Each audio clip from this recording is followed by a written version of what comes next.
ఉమ్. మీరు వాడే బోధలో ఎక్కువగా స్వీయ సామాన్య మానవులు కూడా అర్థమయ్యే విధంగా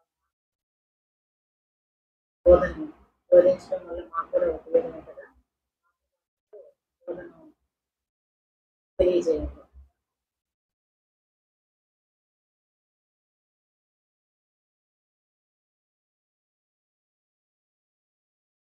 మనం మానవులం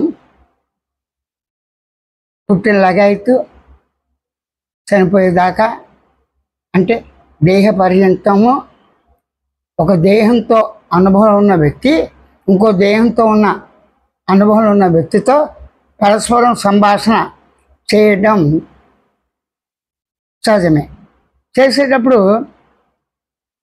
మాతృభాష ఇది, పరాయి భాష ఇది, ఇంగ్లీషు, తెలుగు, సంస్కృతం అనేక రకాల భాషలు ఉన్నాయి. ఈ భాషల ముందు ఏర్పడినప్పుడు మూగ భాష ఉంది. సంజ్ఞలు చేతులతో, కాళ్ళతో, కనుబొమ్మలతో, నోటి ద్వారా నవ్వుతూ గంభీరంగా సీరియస్గా, ఇవన్నీ మూగ భాష. ఇప్పుడు మూగ భాష మామూలుగా చిన్న వయసులో మాట్లాడే మాతృభాష, వయసును బట్టి దీన్ని బట్టి మాట్లాడే భాష, మాతృభాష అంతా కూడా అండర్స్టాండింగ్ ఉండాలి. ఎక్కువగా మనం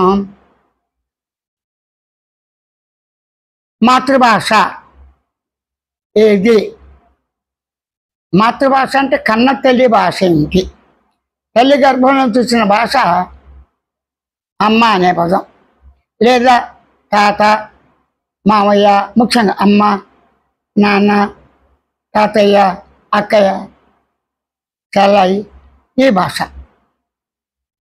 ఇది రక్త సంబంధమైన భాష.